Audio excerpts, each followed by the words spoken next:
Makikita rito ang bida na nag-verify ng mga pendant. Ang kanilang sitwasyon sa Jinmen ay naging mas hindi matatag, at ang sitwasyon ng kanyang ina ay nagdulot ng mga problema. Kaya nagpapasalamat ang bida dahil mayroon pa siyang oras para gumawa ng mga artifact para maprotektahan ang kanyang mga kaibigan at pamilya. Makikita din rito ang bida sa galing niya sa pag-verify ng mga artifact. Sa dati niyang mundo nagkaroon siya ng maraming karanasan at pagsubok para makamit lamang ang antas na pagiging magaling na alchemist at pagiging malakas na sword cultivator, at ang isang array na nakikita natin ay parang sa alchemy na gumuguhit ng isang mahiwagang bilog na may mga tiyak na disenyo. Maya-maya pa pagkatapos ng ilang sandali, natapos na si Chu Qing sa kanyang ginagawa at nagsasaad nga ito. Sa mga kalidad ng jade na kwintas na binili niya kay Jai Yu ay medyo maganda. Bukod pa dun, maaari itong mag-imbak ng isang depensibong hanay ng mga espada, at kaya niya rin malaman na kapag ang nagsusuot nito ay nasa panganib na sitwasyon. Pagkalipas ng ilang sandali napunta ang eksena sa hapagkainan, habang sila ay kumakain. Makikita rito ang dalawang mag-asawa na puyat dahil hindi sila nakatulog sa labis na pag-aalala sa kanilang problema, at nagsaad nga ito kay Chu Qing na mag-aral raw ng mabuti ang kanyang anak. Wala na lang nasabi ang bida rito kundi ang tignan na lamang sila na nalulungkot. Sumagot naman ang bida na naiintindihan niya raw ang kanyang tatay kaya wag na nga raw na kailangang pa na mag-alala ng sobra, at tungkol sa problema ng kanyang ina, wag na nga raw siyang mag-alala dahil siya na raw ang gagawa ng paraan para mabayaran sila. Sinabi naman ng kanyang tatay na walang kailangang gawin ng bida para sa kanila dahil ayos lang sila, basta't masaya lang ang kanilang anak. Nagsalita naman ang bida na sumasang-ayon, ngunit may ibibigay siya sa kanila na isang bagay na ginawa niya. Kasabay nun nilapag niya ang 3 pendant sa lamesa na para sa kanilang 3. Pinagmamasdan naman nila ang mga pendant na namamangha dahil maganda raw ito. Natuwa at nagtanong naman rito ang kanyang tatay na kung saan raw nakuha ng bida ang pendant na ito, dahil sobrang init nito at napaka-komportable. Masaya naman sumagot si Chu Qing na nakuha niya raw ito mula sa isang mataas na pari sa isang templo, at kung sasabihin niya na siya ang gumawa baka magdududa sila sa kanya. Makalipas ang ilang sandali napunta na ang eksena sa eskwelahan. Makikita rito ang bida na inaantok dahil napuyat nga raw ito sa paggawa ng artifact, at nagsasaad nga ito sa kanyang immortal na katawan ay hindi kayang magtagal ng maraming gabi para lamang makagawa ng isang pendant. Kasunod nun ginigising naman siya ni Song Chaoran na wag na nga raw matulog ang bida dahil magsisimula na raw ang kanilang klase. Bigla na lamang nagpanik si Song Cha dahil bigla na lang dumaan ang kanilang guro. Kasabay nun bigla na lang hinampas ng guro nila ang kinauupuan ng bida, nagugulat naman na gumising ang bida dahil hindi na niya namalaya na nandyan na pala ang kanyang guro. Sinabihan naman siya ng kanyang guro na mukhang nakatulog raw ang bida ng mabuti. Kaya sa gayon ang mabuting mong gawin ay pumunta raw ang bida sa harap at sagutin ang tanong sa pisara. Kasunod nun makikita naman rito ang bida na pinagpapawisan dahil hindi niya raw alam ang sagot. Sa hindi inaasaang pagkakataon bigla na lamang naisip ng bida ang mga tinuro ni Songcha sa kanya. Kasabay nga nun mabilis niya lamang nasagutan ang mga sagot na walang kahirap-hirap. Nagsalita naman ang bida sa kanyang guro na tapos na nga raw siyang sumagot. Nagulat naman rito ang kanyang guro dahil hindi ito makapaniwala na nasagot lahat ng bida yon. Kasabay nun namangha din ang kanyang mga kaklase dahil ang bilis lang raw ng bida sa pagsagot lahat, at saad pa ng iba na kahit na natulog siya sa klase, natapos niya ito, habang sila ay nakikinig na ng maayos ngunit hindi pa rin nila ito maintindihan. Nagsalita naman ang kanyang guro na kahit na nakahanda ng araw ang bida, hindi ito dahilan para matulog ka sa aking klase. Napasabi na lamang ang bida sa kanyang sarili na bilang nagkakamaling estudyante sa aking huling buhay, hindi ako nakatanggap ng ganitong uri ng pagtrato. At sinabi din ng kanyang guro kay Chu Qing na wala ka namang mga tungkulin, di ba? Kaya sa ganun ipinapasa ko sa iyo ang pagiging kinatawan ng klase. Magsasalita pa sana si Chu Qing, ngunit pinigilan siya ng kanyang guro sa pamamagitan ng paglabas ng kanyang nakakatakot na aura. Wala na lamang nagawa si Chu Qing kundi ang sumang-ayon sa gusto ng kanyang guro. Pagkatapos ng kanilang klase, Makikita rito ang bida na nakayuko habang pinagmamasdan niya ang kanyang ginagawang legendary artifact. Na nagsasaad nga ito na dapat na akong magsimula sa paggawa ng mga talisman na ipinangako ko para sa pamilya Ye. Ang mga talisman na ito ay maaaring magsangga ng isang nakakamatay na atake para sa nagtatangka sa kanilang buhay. Isang ligtas na presyo na maaring tansyahin para dito ay tungkol sa 30,000 piso kaya nagtataka raw siya kung gaano karami ang maaari niya kitain sa ganitong maikling panahon. Kasabay nun bigla na lamang lumitaw si Lingdong na sinasabi sa bida na wag na muna raw matulog ang bida dahil may sasabihin raw siya sa kanya. Kasunod nun nagulat naman rito ang bida dahil naantala ang kanyang iniisip, kaya sa hindi inaasaang pangyayari bigla na lamang sumabog ang kanyang ginagawang legendary artifact. Sinabi naman ni Lingdong kung nagbabalak ba ang bida na gumawa ng sunog dito sa klase, hindi naman pinansin ni Chuching ang sinabi ni Lingdong dahil abala ito sa pagpatay ng sunog na nagmumula sa kanyang artifact. Kasunod nun makikita rito ang artifact na namatay na ang sunog, at nagsaad nga ang bida na buti ng araw hindi ito nasira, ngunit ang larawan nito ay hindi na maganda. Kasabay nun binigay niya naman ito kay Lingdong na ingatan nga raw nito ng kanyang kaibigan dahil pangangalagaan ka nito mula sa mga sakuna pero huwag mo itong sasabihin sa kahit sino. Natuwa naman si Lingdong at nagsaad nga ito na isang protektibong kahoy na sword at pinahahalagahan ko ang iyong binigay, kaya mayroon din akong isang bagay para sa iyo. Inabot naman ni Lingdong ang isang bawas na cope. Nagalit naman rito ang bida dahil ang binibigay pa ng kanyang kaibigan ay bawas, at sabay hila nga nito sa kanyang tenga. Sinabi naman ng kanyang kaibigan na wag na nga raw magalit ang kanyang kaibigan dahil may sasabihin pa nga raw siya sa kanya. Inalis naman ng bida ang pagkakahawak niya sa tenga ni Lingdong at nagtanong nga ito kung ano nga raw ang sasabihin niya.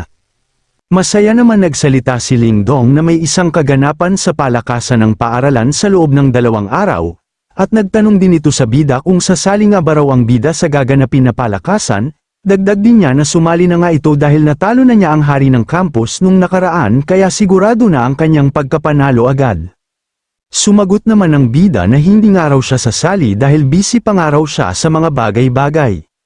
At sinabi din ni Lingdong habang hinahakbayan ng bida ang video kung saan naglalaro ka ng bola ay sumisikat na ito sa internet, kaya posible pa rin na maglaro kahit natapos na ang klase. Bilang karagdagan, dahil ito na ang huling taon ng high school, ayaw mo bang mag-iwan ng magandang alaala sa huli? Nagsaad naman ng bida sa kanyang sarili na bilang isang bata, dapat niyang magkaroon ng mahusay na karanasan sa buhay ngayon dahil nakabalik ako sa aking mga taon sa high school. Wala na nga nagawa ang bida rito kundi ang sumang-ayon, kasabay nun makikita rito si Lingdong na masayang masaya dahil makukuha ng araw niya ang kanyang gantimpala.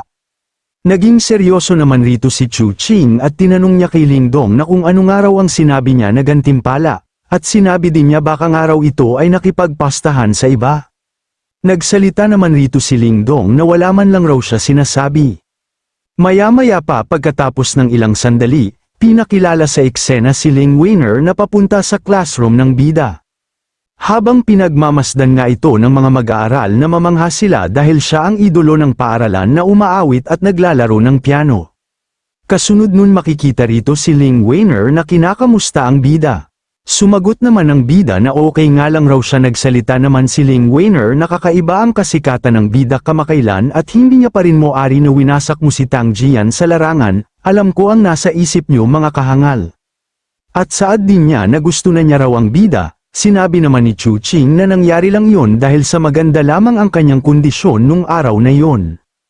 At nagsaad pa si Ling Weiner habang papalapit sa bida may isang pagtitipon ng ating mga kaibigan sa middle school, at subukan nga raw ng bida na hulaan ito kung sino ang magho-host. Sinabi naman ng bida na may ekspresyon na pagmumukha na si Joe Buchan. Kunwari naman nagulat si Ling Weiner na papano raw nalaman ng bida. Seryoso naman sinabi ng bida na siya ang tao na kumukuha ng maraming atensyon sa karamihan, at kung hindi siya, sino pa ang magho-host ng kaganapang ito?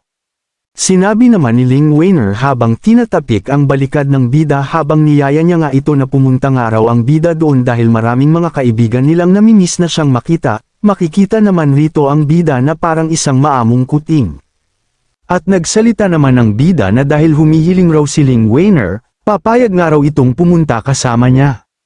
Masaya naman sinabi ni Ling Weiner na tatawagan niya na lamang ang bida bukas kapag aalis na sila. Kasabay nun, sabay pisil nga ito sa pisngi ng bida habang ito ay nagsasaad sa kanya na sa tuwing tumitingin ako sa iyo, lalong kang gumaganda, marahil iyan ang dahilan kung bakit si Tang Jian ay nahumaling sa iyo.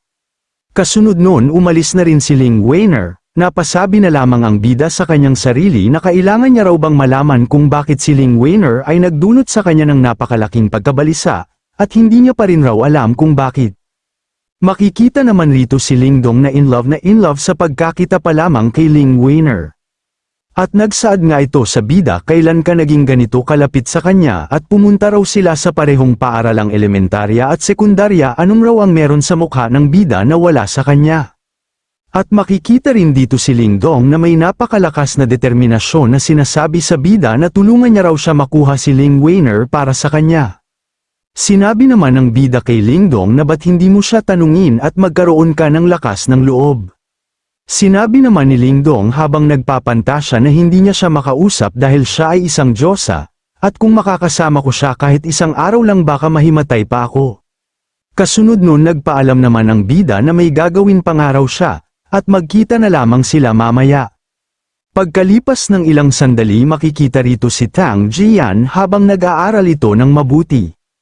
Kasabay nun bigla na lamang lumitaw si Chu Qing na sinasabihan si Tang Jian na bakit nga raw gumagawa ng takdang aralin sa oras ng pagkain.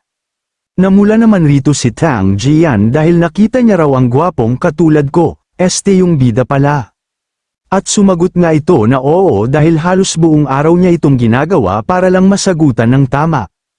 Nagsalita naman ang bida na tuturuan niya raw na sagutin ang mga sagot, pero sa isip ng bida ang mga tanong na sinagot ni Tang Jian ay ang sinagot niya sa klase niya kanina, kaya mas madali na lamang sa kanya ang mga ito. Sa kanilang pag-aaral na dalawa, may mga marites naman na nakikinig sa kanilang dalawa. Sinabi naman ni Tang Jian na mas naiintindihan niya raw ang method ng bida kumpara sa kanya. Nahiya naman rito ang bida dahil masyado na raw maraming nanunood sa kanila kaya itigil na nga raw nila ang kanilang pag-aaral at tuloy na lang ito mamaya. Kasabay nun sabay hawak naman ito sa kamay ni Tang Jian na tera sa aking buhay. At sinabi din ng bida na sumama na nga raw si Tang Jian dahil may sasabihin raw siya sa kanya. Maya-maya pa pagkatapos ng ilang sandali makikita rito ang dalawa habang nag-uusap. At kasabay nun may binigay naman na isang pendant ang bida sa kanya. Napasabi na lamang si Tang Jian na kakaiba raw ang pendant na yun. Kaya hindi niya raw ito matatanggap, nagsalita naman ang bida na pinipigilan si Tang Jian na ibalik sa kanya ang pendant, at makinig nga raw ito sa kanya. At itago niya raw ang pendant dahil ito ay may isang mahika na kaya kang iligtas sa kapahamakan. Na-touch naman rito si Tang Jian dahil sa pag-aalala ng bida at nagpasalamat nga rin ito sa kanya. Pagkatapos ng ilang sandali, makikita rito ang bida na nag-iisip ng malalim at nagsasaad nga ito sa kanyang isip na ngayon, walang sino mang makakaabala sa kanya, mas maigi na gumawa pa nga raw siya ng 30 na wooden sword artifact bago tumunog ang bell. Pagkalipas ng ilang sandali, makikita rito ang bida na nag-aayos na ng kanyang gamit para makaalis na ito, at kasabay nun makikita naman rito sa kanyang bag ang mga nagawa niyang wooden sword artifact. Nagsaad nga ito na kailangan niya raw puntahan muna si Ye Chengxi para malaman kung anong presyo ang kanilang napagdesisyonan. Ngunit bago siya umalis bigla na lamang lumitaw si Ling Dong. Naniyaya ang bida na lumabas nga raw sila ngayon. Nagtanong naman ang bida kung saan nga raw sila pupunta. Naging seryoso naman rito si Ling Dong na ang kanilang pupuntahan ay kung saan naruroon ang mga maraming chika babe. Nagsalita naman na umaalis ang bida na pas ng araw, dahil pupuntahan niya pa ang kanyang baby girl, habang makikita rito si Ling Dong na pinipigilan pa ang bida na umalis. Maya-maya pa pagkatapos ng ilang sandali, makikita rito si Ye Chengxi na dali-daling tumakbo papunta sa bida para lamang may akap ito. At sabay dikit nga ito ng kanyang kokomilon sa bida, na nagsasaad nga ito na masaya na nakapunta ng araw ang bida ngayon, dahil naiinip ng araw ito sa paghihintay sa kanya. Ngunit sa hindi inaasaang pagkakataon bigla na lamang siyang may naamoy sa bida. At nagalit nga ito na nagsasaad sa bida na bakit nga raw amoy babae ito. Kaya siguro ito natagalan dahil inuna pa niya ang ibang babae kesa sa kanya, Nagpaliwanag naman rito ang bida na wala raw siyang oras para dyan, kaya nandito lamang siya para sa negosyo. Sabay labas nga ito ng isang jade pendant para kay Ye Chengxi. Nagtanong naman si Ye Chengxi kung ano nga raw ang binigay ng bida sa kanya, hindi naman sumagot ang bida rito dahil kumukuha siya ng isang baso. At sabay hagis nga ito ng malakas papunta kay Ye Chengxi. Sa hindi inaasaang pangyayari na bigla na lamang rito si Ye Chengxi at kasabay nun nagliwanag naman ang jade pendant na binigay ng bida sa kanya. Kasunod nun makikita rito ang pag-automatiko ng jade pendant para maprotektahan si Ye Chengxi sa kapahamakan. Kasabay nun hinawakan naman siya ni Chu Qing na wag nga raw matakot si Ye Chengxi. At nagpaliwanag nga ito ay para sa protection mo at automatiko itong magti-trigger kaya mas mabuti ito kaysa sa mga karaniwang uri ng mga artifact. Na-touch naman rito si Ye Chengxi, sabay sunggab naman ito sa bida na kakainin niya raw ito ngayon, sana all na lang talaga mga kahangal. Nagsasaad nga ito habang nakapatong sa bida na huwag mong isipin na ang Reg Along ito ay magiging dahilan para makapanloko ka sa ibang babae sa labas. Kung malaman ko puputulin ko ang iyong hinaharap. Nagulat naman rito si Ye Chengxi dahil napabaliktad ng bida ang kanilang posisyon. Kasunod noon nagsaad ang bida na oo, ngunit may iba pa siyang bagay na aasikasuhin pero huwag kang mag-alala. Pupunta raw siya sa kanya pagkatapos, low-coding itong MC na ito kung ako lang kanina pa yan nabanatan. Pagkalipas ng ilang sandali mapupunta ang eksena sa bahay ni Huanir. Habang makikita rito ang bida na nakapasok na ito sa bahay ni Huanir nang walang kahirap-hirap, dahil hindi raw nag-lock ng pintuhan si Huanir. Kasunod nun makikita rito si Huanir na natutulog ng mahimbing. Kasabay nun pinagmamasdan naman ng bida si Huanir na natutulog na umiiyak dahil nagkaroon ito ng masamang panaginip. Maya-maya pa pagkatapos ng ilang sandali, nagising na si Huanir at nagulat nga ito sa pagkakita sa bida. At sabay yakap nga ito na umiiyak dahil napanaginipan niya raw ang kanyang magulang na iniiwan siya ulit. At nagtanong naman si Huanir sa bida na hindi naman siguro siya katulad ng kanyang magulang na iiwan siya, hindi ba raw ba? Malungkot naman nagsaad ang bida sa kanyang isip na kapag dumating ang araw na yon, maaaring kailanganin kong bumalik sa aking mundo. Sumagot naman ang bida habang hawak ang ulo ni Huanir na wag nga raw mag-alala si Huanir dahil hindi niya raw siya iiwan. Natuwa naman na naluluha si Huanir na pagkakatiwalaan niya raw ang bida, ngunit kapag iniwan raw siya ng bida, mababaliw raw siya sabay yakap nga nito sa bida, at doon na nga magsisimula ulit ang pangmalawakan digmaang magaganap. Kapag nagustuhan mo ang video na ito mga kahangal, pa-like and subscribe naman ako dyan, para ganahan pa ako lalo mag-upload. Maraming salamat po.